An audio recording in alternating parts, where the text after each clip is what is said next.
Hello and welcome to the Open Book channel. My name is Lady Valheim, your designated open book. I make advice and tip videos based on my personal experience as a writer and content creator. So I'm not really all that tech savvy, and I haven't grown to the point where I can take the time to use and review different softwares to let you know what I thought about them. But one of the programs that I've been using for a long time and have never introduced on the channel is Davinci Resolve. Because I'm kind of on a tirade right now about giving other small creators information on how I conduct my own business as cheaply and professionally as possible, how could I not talk about Davinci Resolve? I've been using Davinci to make YouTube videos for a couple years now. It's the highest powered editing software with all the base effects and options that you should need, as well as a lot that you'll probably never use, and it's free. There is a paid and a free version, but if you're just doing YouTube videos, the free version has always been enough for me. All you have to do is sign up and download it from their Blackmagic website. A lot of people recommend Davinci Resolve as the best free editing software available, but they warn that it's got a higher learning curve than simpler programs. And I mean, fair.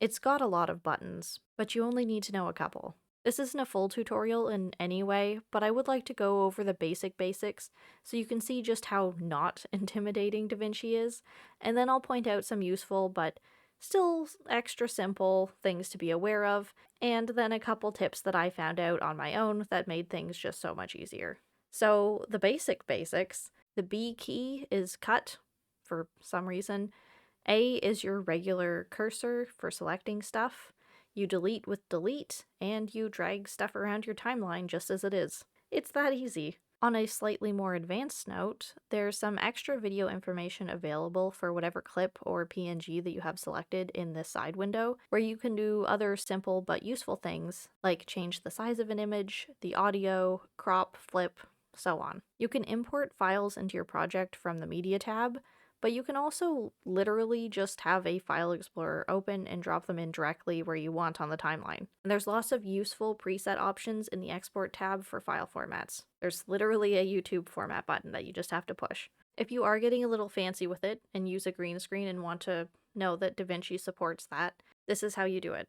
Have your green screen footage selected when you go into the Fusion tab. Hold Shift and Space and it'll bring up some effects to apply. Type in and add a keyer, and then drag the little teardrop up in the top right hand corner onto the color that you want to erase in your footage. Now for a couple tips that I learned that aren't apparent in Davinci. When I first started using Davinci, it was a really stuttery experience. Every time I'd cut and delete something, the track I was watching would freeze up a bit in the playback window. It was super annoying, considering the amount of times that I have to cut out my inability to say words correctly. If you're having this problem too, you should go to the footage that you want to edit while it's over in the media bar, right-click on it, and choose Generate Optimized Media. Depending on what kind of computer you have and what size the file you're working with, this could take a couple minutes or closer to an hour. But trust me, it's worth it. Generating optimized media is exactly what it sounds like. It's processing that footage so it'll be easier to work with, or rather, easier for the Davinci program to read. For me,